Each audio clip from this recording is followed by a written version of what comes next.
પપ્પા, હવે મારાથી આ ખોટું સહન નથી થતું. અરે પણ શું થયું છે? વાત તો કર. પપ્પા, હાદી એવું કહે છે કે રોનક અને તારી વચ્ચે કઈ છે. શિયા, તું આ હું બોલે છે એનું ભાન છે તને? પપ્પા, હું સાચું જ બોલું છું, હું ખોટું નથી બોલતી. તમને પણ તમારી દીકરી પર વિશ્વાસ નથી. ચલો, એ લોકો તો પારકા છે, પણ તમે તો મારા બાપ છો. પણ શિયા, આ વાત ગળે ઉતરી એવી જ નથી. જો તું સાચું બોલતી હોય ને તો ખા મારા સમ. હા પપ્પા, તમારા સમખાઈને હું કહું છું કે મારે અને રોનકને કંઈ નહોતું, અને આ લોકો ખોટા ડાઉટ કરે છે.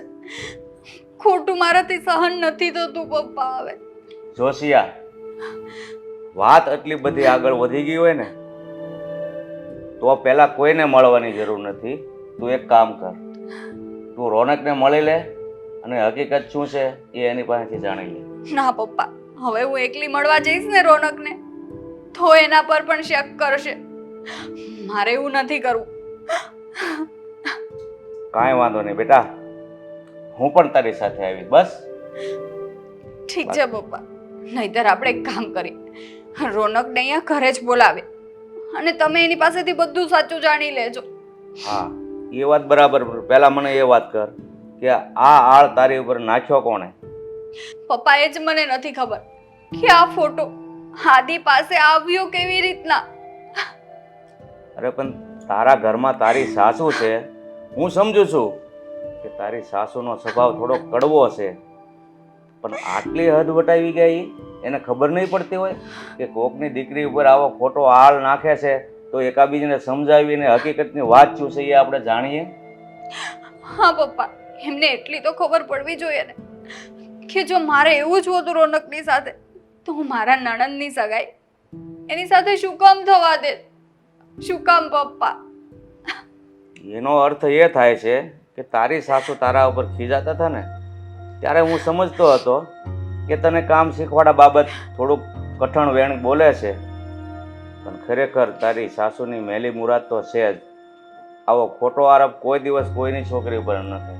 તું એક કામ કર, આપણે રોનકને અહીંયા બોલાવી લઈશું બસ, અને વાત કરી લઈએ, અને જો વાત ખોટી નીકળી ને તો તારી હાહુનું આવ્યું બન્યું એમ માનજે તું. ઠીક છે પપ્પા, પણ હું હવે ઘરે પાછી જવા નથી માંગતી. અરે બેટા, અગાઉ આવા નિર્ણય હું કામ લે છો? પેલા હકીકત શું છે એ તો તું જાણ, અને આવી બાબત હોય ને ત્યારે ઠંડા મગજથી વિચારાય, આમ ઉતાવળે નિર્ણય ન લેવાય. જવા દો પપ્પા, એ તો જે સાચું હશે ને એક દિવસ તો સામું આવી જ જશે.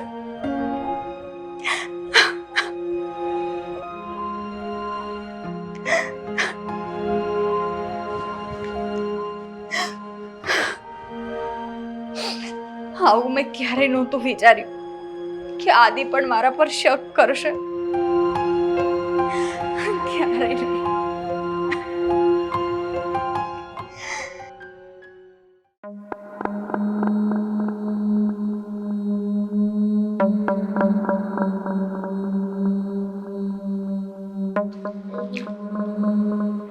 મમ્મી, એક વાત પૂછું? હા, ભાભી તો ઘરમાંથી જતા રહ્યા છે, તો પછી મોઢું શેનું લટકાવ્યું છે તમે? ખુશ થાઓ, આજે તો પાર્ટી કરવી જોઈએ આપણે. પાર્ટી? અરે તે તો બહુ મસ્ત પ્લાન બતાવ્યો હતો કે એ પ્લાનમાં હાદી એની વહુને ખીજાશે, ધમકાવશે. શું આમ જતી રહીને એના પિયર? હવે શું કરશું? સારું તો એવું ને જતી રહી, એમ પણ આપણને ક્યાં ગમતી હતી આ ઘરમાં? આ ઘરમાંથી ગઈ. અને તું આ કેળા ઉપર કેળા ઉલાડે છે? હા, શાક બનાવવાનું છે આનું, હાથ નહીં નાખતી હવે વચ્ચે. મમ્મી, એટલે બધા કેળા છે, શાક તો તોય બની રહેશે, તમે મને ના પાડો છો? તારી જાતે છુલીને ખાઈ લેજે. હવે સાંભળ મારી વાત. હા, મને બીક એ વાતની છે કે આ આદિ છે ને એ રોનકને મળશે અને રોનકને આ બાબતે કંઈ પણ વાત કરશે ને તો આપણો ભાંડો ફૂટી જશે. મમ્મી, આ વાત તો મેં વિચારી જ નહીં. મારા મગજમાં ના આવ્યું કે રોનકને ખબર પડી જશે તો શું થશે. હવે આપણે કંઈક તો કરવું પડશે. હું શું કહું છું કે આદિને બને ત્યાં સુધી રોનકથી દૂર જ રાખીએ. મમ્મી, કેટલો સમય દૂર રાખીશું? હા ભાભી, મને નથી લાગતું કે હવે પાછા આવે. અને પાછા નહીં આવે એટલે રોનક કાંઈ પણ બાને મને પૂછશે. અને ન કરે ને નારાયણ, ભાઈ અને રોનક મળી ગયા તો એકબીજાને. એ વાત તો તારી સાચી છે, પણ મને અત્યારે ખાલી એટલું જ દેખાય છે કે અત્યારે બસ આદિને સમજાવવું પડશે. મમ્મી, માંડ માંડ થોડીક ખુશી મળી હતી અને એમાં પણ તમે આવું યાદ કરાવી દીધું. જે થવાનું છે એ કીધું છે, યાદ કરાવવા વાળી ખબર પડશે ને તો આ તારી બધી ખુશી રોડાઈ જશે. પણ તો હવે કરશું શું એ તો મને કયો. કંઈક તો વિચારવું પડશે ને દામિની. મમ્મી, એક કામ કરો, શું તમે છે ને ભાઈને કાંઈ પણ બાનું દઈને સમજાવી દો. અને શું કંઈ પણ મારું દઈને સમજાવી દો? એ સમજે એવો છે? તો એક કામ કરો, તમે ભાઈને એવું સમજાવો કે ભાભીને પાછા બોલાવી લે. આ જ કરવું તું તો પછી શું કામ એને ક્યાં મોકલી? હા, પણ મમ્મી, મને તેમ હતું કે ભાઈ ભાભીને ખીજાશે, વઢશે, વધીને મારશે. પણ હું સમજાવીશ એને, તું જરાય ચિંતા નહીં કર અને મગજ શાંત પાડી દે. તું જેવું વિચારે છે ને એવું કંઈ જ નહીં. હા, હું મગજ શાંત પાડી દઉં. તમને રોનકના ગુસ્સાની ખબર છે ને, એને ગુસ્સો આવ્યો ને તો હું તો ગઈ. તું બીજું બધું વિચારવાનું બંધ કર અને લે હાથ પકડ, તારું મોઢું ચાલુ રાખ એટલે છે ને તારું મગજ કામ કરતું બંધ થઈ જાય. ઓકે, તમે વિચારી લેશો ને? હા હા, તું જા. થેન્ક યુ મમ. કેળાનું શાક બનાવો.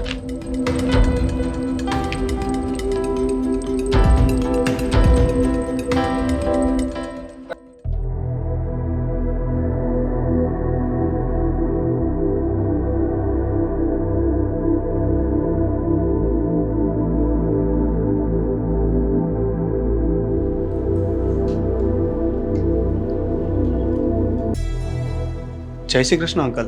જય શ્રી કૃષ્ણ. બેસો. પાણી લઈ આવું તો.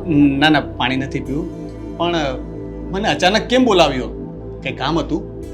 હા, કામ જ એવું હતું ને એટલે ફોન પર વાત થાય એમ નહોતું એટલે તમને રૂબરૂ બોલાવ્યા છે.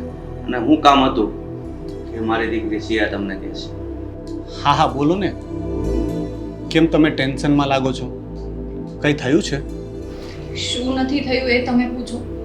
જો મારી વાત સાંભળો.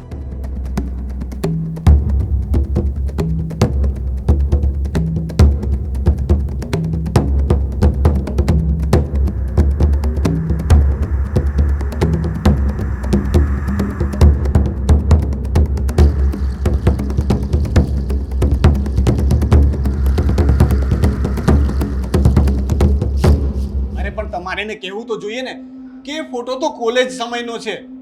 આપણે તો ત્યારે એકબીજાને ઓળખતાય નહોતા. આ તો એક પ્રોગ્રામમાં મળ્યા અને સેલ્ફી લીધી.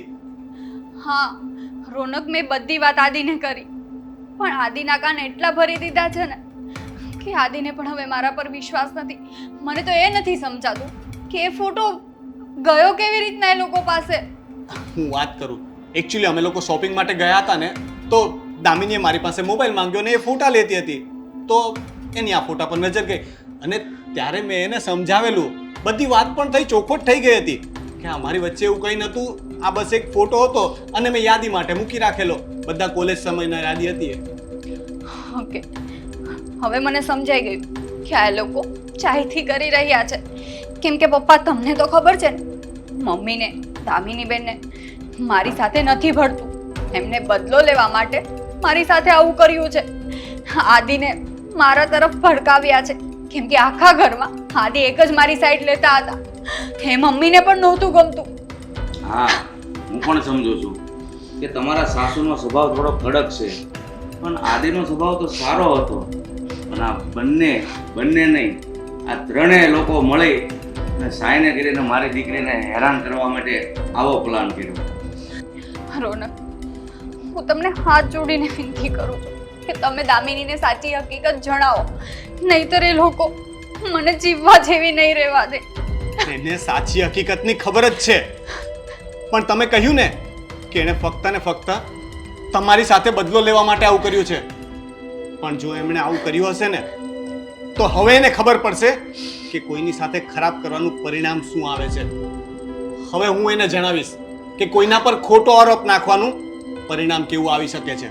પણ મારી વાત સાંભળો, તમે શાંતિથી પહેલા વાત કરજો, કારણ કે તમારી હગાઈમાં પણ કંઈક અડચણ ઊભી થઈ શકે જો તમે ગુસ્સો કરશો ને. એટલે હવનું હસવાય રહે ને એ રીતે શાંતિથી વાત કરજો. હા રોનક, અડચણ આવતી હોય તો આવે. આ ફક્ત એમની આબરૂ પર નહીં, મારી આબરૂનો પણ સવાલ છે. એમણે આરોપ મૂકીને મારી પર આરોપ મૂક્યો છે, કારણ કે એ ફોટામાં હું પણ છું ને. એ લોકો એવું કહ્યું ને કે અમારી વચ્ચે કંઈ છે.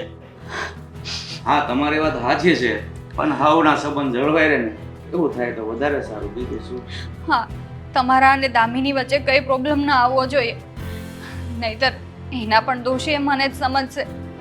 ના, તમને કોઈ દોષી નહીં માનું. અને હવે તમારે ચિંતા કરવાની જરૂર નથી. હવે જે પણ કરવાનું છે ને એ હું કરીશ.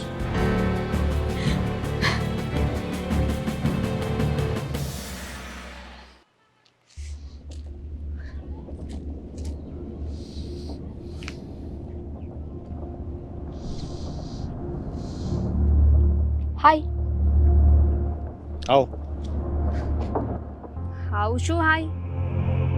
ના, કંઈ નહીં. તો પછી આજે અચાનક મળવાનું રીઝન? મારી યાદ આવતી હતી. હા, બહુ યાદ આવતી હતી. મારે તારી સાથે એક બહુ જરૂરી વાત કરવી હતી. તને યાદ છે તે મારા મોબાઈલમાં મારો ને તારા ભાભીનો એક ફોટો જોયો હતો? હા, યાદ છે ને. કેમ? એ ફોટા વિશે તે કોઈને વાત કરી હતી? ના, હું કોને વાત કરવાની? ખોટું ન બોલતી. મને બધી ખબર પડી ગઈ છે. તે એ ફોટાના આધારે તારા ભાભી પર આરોપ મૂક્યો કે એમણે મને આઈ લવ યુ કહ્યું. લિસન રોનક, તમે જેવું સમજો છો ને એવું કાંઈ નથી. હા, તો કેવું છે સમજાવ.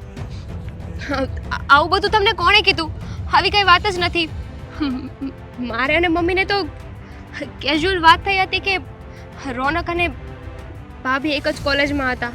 અચ્છા, અને તારા ભાભી એ અત્યારે ક્યાં છે? બોલ ને. ભાભી એમના પપ્પાને મળવા ગયા છે. અચ્છા, મળવા ગયા છે. હું એમના ઘરે જઈને આવ્યો છું. એમની સાથે મારે બધી વાત થઈ છે. અને એમના પપ્પાએ મને કીધું અને ભાભીએ પણ વાત કરી કે તે એમની સાથે કેવું વર્તન કર્યું છે. તને જરાક પણ શરમ ન આવી? અરે તે એટલું તો વિચાર્યું હોત કે એમની સાથે સાથે તે આરોપ મારા પર પણ મૂક્યો છે.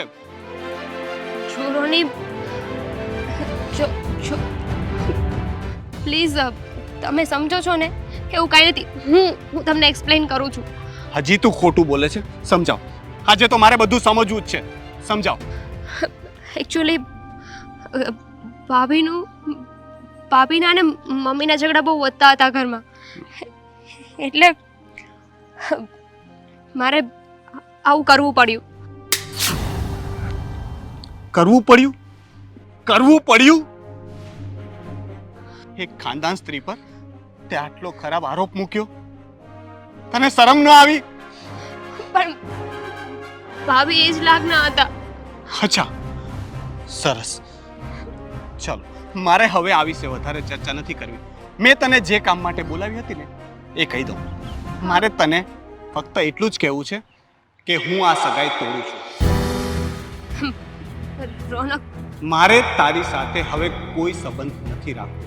રોનક, ભાભીના લીધે તમે રોનક પ્લીઝ, રોનક પ્લીઝ, તમે ભાભીના લીધે મારી સાથે દામિની, હાથ છોડ. રોનક નહીં, પ્લીઝ રોનક, હું તમારી માફી માંગુ છું. રોનક પ્લીઝ. માફી? તારે આવું કરતા પહેલા વિચારવું જોઈએ. આટલું ખરાબ વર્તન.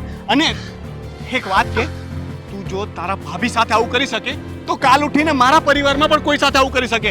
મારી મમ્મી, મારા બેન સાથે પણ તું આવું કંઈ કરીશ તો? હવે હું કાંઈ નહીં કરું. Ronak please, Ronak please, try to understand. આવું નહીં કરો ને મારી સાથે પ્લીઝ. ફક્ત એક ચાન્સ આપી દો please. Ronak please. No Damini, it's over. Bye. Ronak.